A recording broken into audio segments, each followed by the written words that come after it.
See, man, you don't have rivalries like this. It's like nowadays you want to say Steph and LeBron got rivalry, but they friends, though. They friendly.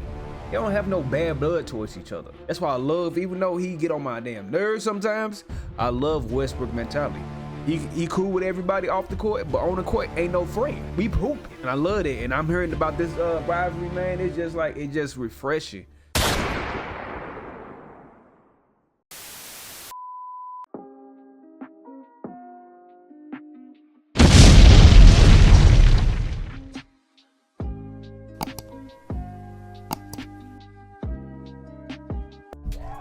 Yo, what it is, what it ain't, YouTube. This your boy MJT Reacts coming at you with another banger video, man. Let's get it, let's go.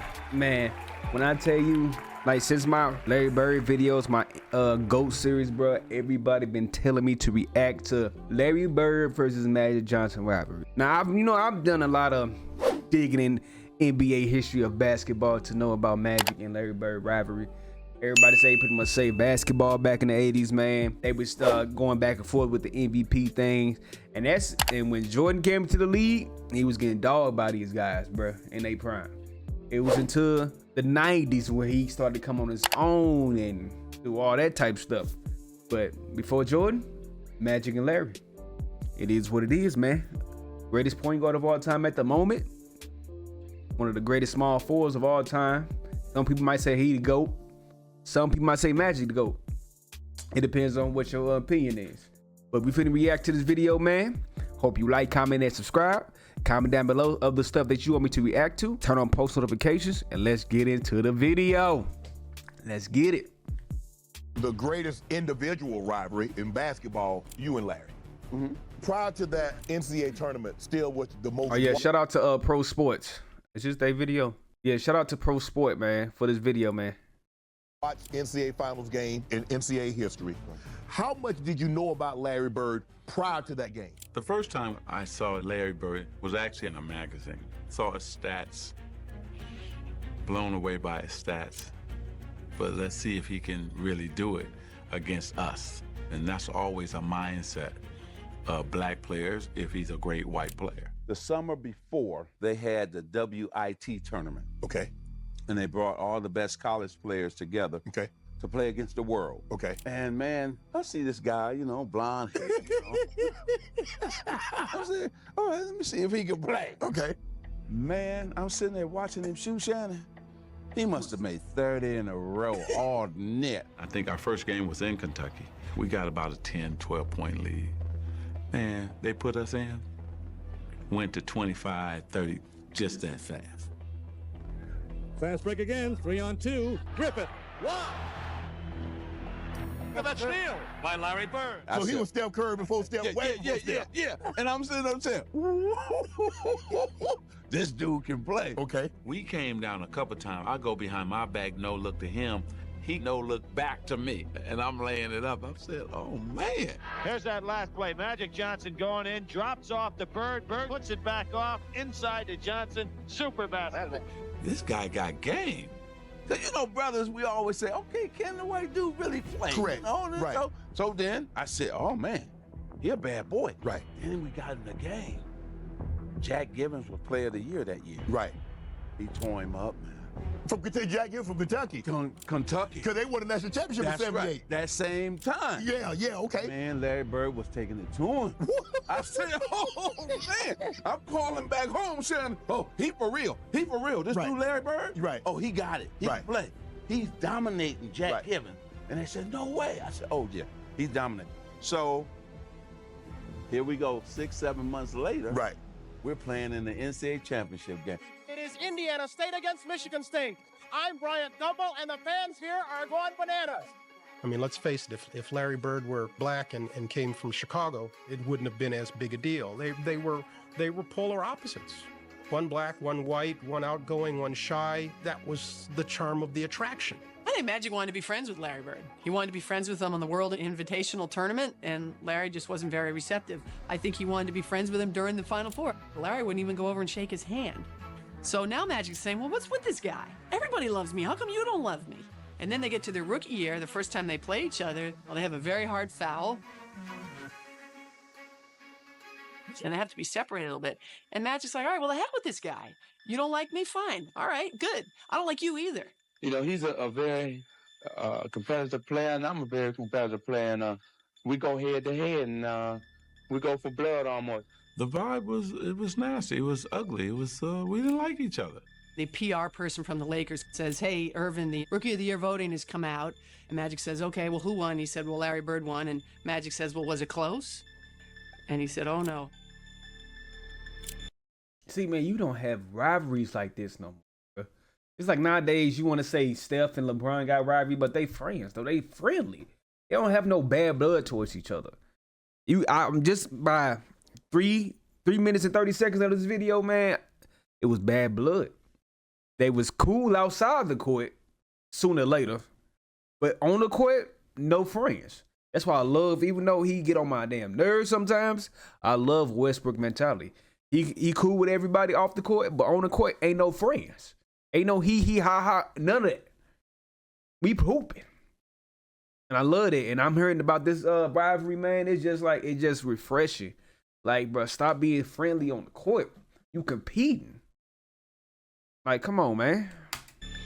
He went out that day, yes, to try to win the NBA championship, but also to prove it to one Larry Bird. You know what? I should have been Rookie of the Year. Even though I won the championship, I still wanted to win the Rookie of the Year, too. He won that championship. I was pissed. I want him one. I'd get up in the mornings and see what he did because their games came on late. Then you look at the box score. I had to have him there for some reason. It's like a crutch. Somebody I can compare myself to. Larry and Magic could control the game with 12 shots. It was amazing. They'd be 7 for 12. They'd have 20 points, 15 rebounds, and 12 assists. And you go, man, the guy shot the ball 12 times, was the best player on the court by far. But I think it was tough at first. I don't think either one of them wanted to recognize that they had any equal anywhere. Far. But I think it was tough at first. Well, I don't think like either one of them the wanted to recognize that they had any equal anywhere in what they did. But they sure as hell didn't want to recognize that their equal happened to be that other guy. That's why we hated each other, too, because we knew we were mirrors of each other. In 1979, this idea of Magic and Bird was created. And so that was sort of a no-brainer. We'd have a doubleheader. It would be the Celtics playing first and the Lakers playing second. And that's the way we did it. Then you go to Los Angeles, you go to Boston relatively in the same time frame, and your careers in the NBA take off, and the rivalry is cemented or begun anew. And then there's somebody says, we're going to sell shoes. We got a Larry Bird shoe and we got a Magic Johnson shoe. Let's get these guys together and we'll shoot a thing. And you did want to do it, didn't want to do it? Well, I wanted to do it because we won the championship that year and we beat Magic. So yeah, I was up for feeling pretty good. All right. Good. Yep. Final second. Cooper goes for 3. It's over. The Boston Celtics are the NBA. Now, was that the year they called Magic Tragic Johnson or something like that? Comment down below, let me know. World champions. 7-game series with the Los Angeles Lakers. And then Magic, how did you? I did not want to go to Indiana. They won the championship. I'm going to his home too, and I protested. I didn't want to go. Yeah. I said, "You're crazy. I'm not shooting no commercial with Larry." So I said, "Okay, what? We're gonna shoot it in L.A.?" I would never went to L.A. to film it. Well, where are we gonna shoot it? You want to shoot a commercial? Come to my house.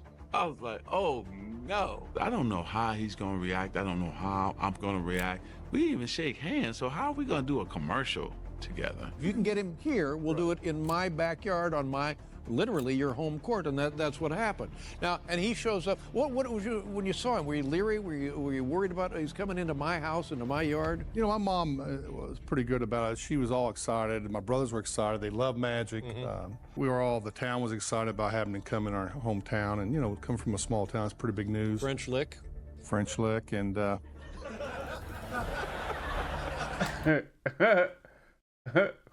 Wow. But it's just cool just to hear them talk about this, bro. And just like, man, ain't no rivalry.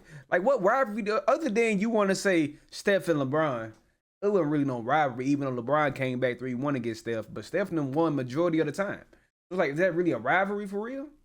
Like, I don't know. It's just not the same. They must be from the town over. But he came in and we shot this commercial, had my mom fix lunch, and it was neat. It was pretty neat. But that, according to the documentary, that was the beginning of a friendship. Is that accurate? Yeah, it's accurate. We really didn't say too much once I arrived. We actually had never really interacted with each other. So we got to the basketball court. We shot the first half of the commercial. Then it was lunch break. And so I'm going to my trailer thinking I'm gonna eat alone and he's gonna go. He said, no, my mother has prepared lunch for us up at the house. So I was like, uh-oh. All right. But I said, okay, cool. So we rode up. His house is beautiful, great acres and everything. I mean, green grass. It was unbelievable. We went up to the house and we sit down there and we talked. And my mom, my brothers thought the world of him. So we go up to the house and his mom just greeted me at the door with a big hug. And that sort of just calmed me down. I said, wow, I'm getting a mom bird hug like my mother would hug me, you know? His mother was so nice, making sure I had enough to eat. I just saw my mother. It was crazy. Then she told me I was like her favorite player, and I said, okay.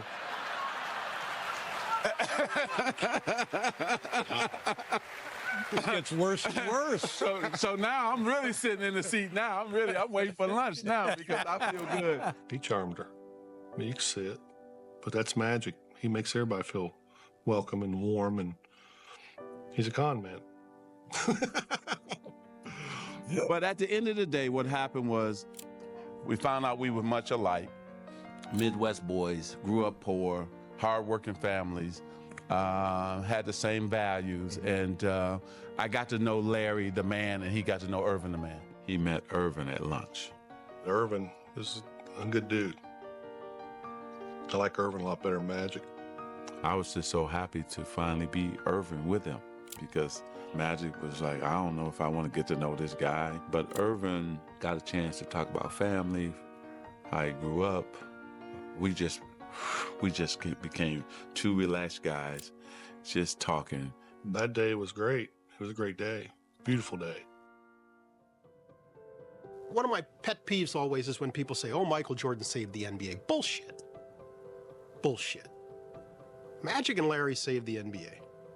That's who saved the NBA. Magic and Larry. And those two guys, Magic Johnson, Larry Bird, saved the NBA, really saved the NBA from really going under, because at that particular point, it was only maybe 4 teams that were making money. Yeah. Out of at that time, I think they might have been 22 or 24 teams in the league. And these two guys came along and they just kind of saved the NBA. I think Bird and Magic saved the league, and I think the league took off when the Detroit Pistons showed up on the scene. I think Bird and Magic, what the NBA was coming out of in the 70s, how the United States was for black men in the 70s, and then Bird and Magic being on the stage in the early 80s, coming out of college and then, playing that, that game again. Magic coming to LA, Bird going to Boston. They walked into culture. They walked into a foundation. They walked into a way of being. They walked into winning. They didn't have to, get a piece of paper and go to school and get educated. Right. They walked into it. I don't know if two guys have ever arrived on the scene at the same time in any sport, anywhere that you can think of, who were so much the same. One of them with the Lakers. Straight down the middle. Still going. Oh! And one of them with the Celtics. Bird on the drive. Look at that pass. Oh, what a show. Oh, what a show. I mean, that was perfect. That's central casting. I don't think you ever get anywhere in life unless you develop an adversary. And you want to have an adversary. It's just like sometimes, I love the NBA today. I love the talent that we got. We got way more talent now, overseas talent, everything, man. I just wish, sometimes you just wish, just seeing a live game back then, like how everything was, and you didn't have a lot of technology like you do today. You want to go back to them times just to see how it was, how the game was, how the game feel, the physicality of the game. Like it was just different back then. And sometimes you wish you could just react to that live. I know you can't react to live games now. I'm just just the environment back then. That's all. An opponent that's going to motivate you, that's going to bring out the best in you. they played, not just to focus the spotlight on them, but to raise the level of the game. I think they both understood that, valued it, and pursued it their entire careers, and they could not have gotten it to the level that each did without the other. We grew up with Bird and Magic. We saw them play in college, and the other had to go through the other to win the ultimate prize. They're a lot closer. Skip, they didn't hype regular season matchups between Bird and Magic. Now, they did play twice a year. Once on the, once in LA, obviously once in Boston. They didn't hype it. No. It was only the finals, and that was the only time that they really met. That was the only time. But the thing that was so incredible about this, they always had comparable teams. It was never like, oh man, the Lakers about to run away with this thing. There was always Bird, McHale, Parrish. You always had Magic, Kareem, Worthy. Then you had DJ, you had Michael Cooper. So, Skip, the teams were really, really comparable. That's why there was like a lot of the games with 6 or 7 games, and it was so highly contested. And the thing was, Skip, is that at that time in the 80s, they were really thought of as the 2 best players. It was just like you got Magic was like the black player who was great, and you had Bird was the white player who was great. And so it was just like a battle of, who was the better, the styles. Bird was slow, could shoot the jumper. Magic was fast, can pass. And it was just like, this guy Bird, him being a white player, because we always felt like, this is a black sport, and so you're seeing a guy like Bird coming in and dominate. And it was just like, whoa, I want to give a shout out to Larry Bird's fans, even Magic fans. Y'all really had me look at these videos about these guys. You just really get the sense and the feel of these guys, and just show the greatness and where a lot of people got their game from. Like, it's just crazy, man. You just need to do your due diligence and look up these type of guys like Magic and Bird and Isaiah Thomas and Hakeem Olajuwon and Kareem Abdul-Jabbar and Wilt and Bill Russell, all them type guys to really learn the game of basketball, bro. Really do. This is something that could last a long time. It started with them 2 in college. Yeah. So I think that's what really made it even more of a rivalry, since it started in college. Bird was the player of the year, but Magic won it. Then Magic gets his first title in the NBA. There it is, it's over, and the most valuable player is Magic Johnson. 42 points, 15 rebounds, and 7 assists. He starts at center, plays forward and guard, and leads the Los Angeles Lakers to a world championship without Kareem Abdul-Jabbar. Now they see each other in '84. Now it's like, Bird has a chance to get his revenge. So it was like all kind of subplots with this rivalry just throughout the whole 80s decade. And it was just like, whose side are you on? Pretty much. They both made guys better. They both made their teammates better. They both cared about nothing but winning. They didn't care about individual stats and MVP trophies and none of that stuff. They cared about winning. They both had incredible basketball IQs. They both were unbelievable on the court as far as seeing the game and making passes that you just didn't see. Neither one could jump very high. Those are probably the similarities. They both were 6'9", but they were both the ultimate competitors. Larry did a little bit more shit talking than Magic. Magic would talk only when you really got up into him and started messing with him. Then he would be like, oh, okay, but Larry was talking from the beginning of the game to the end of the game. He didn't care. But I think those similarities are the reason why those 2 guys were so competitive. Yeah. It started in college. Indiana State against Michigan State in the most viewed televised NCAA game in history. Watch these 2 guys go at it, and then that kind of carried over into the NBA. But I always get this good feeling when I know I'm going to see him, because he makes you feel good. He really does. He's unbelievable. He's very private, but if he's your friend, man, you got a friend for life. And Larry Bird is a straight shooter. He'll tell you when he don't like you. That's one thing I wish I could have from him, that he has that I don't have. I wish I had that. He walked in here, this whole room would change, and maybe that's what I always wanted to be, but I just couldn't. And, we're similar. We grew up poor. We're both from the Midwest. We love the game. We love to win, on and on and on. And that's when our friendship evolved and grew, and we've been friends ever since. Yes, sir. Yes, sir. Great video, man. Like I said, still the best rivalry in NBA history, man. I don't think nothing in today's game compared to it. It's too much friendly basketball, if I do say so myself. But I still enjoy the game of basketball, man. It's just so much talent, bro. So much talent around the NBA, man. And you can just see just by watching highlights of Magic and Bird, what a lot of people get their game from, like Steph. And who else is it? Like being a great passer like James and Steph and Chris Paul, like guys like that. They watched Larry Bird and Magic. Shout out to Larry Bird and Magic, man. Man, I appreciate y'all for watching this video, man. Make sure you like, comment, and subscribe. Comment down below stuff that you want me to react to. Turn on post notifications to be alerted when I post new videos, man. I appreciate y'all. I love y'all. See y'all next time. Let's get it. Peace.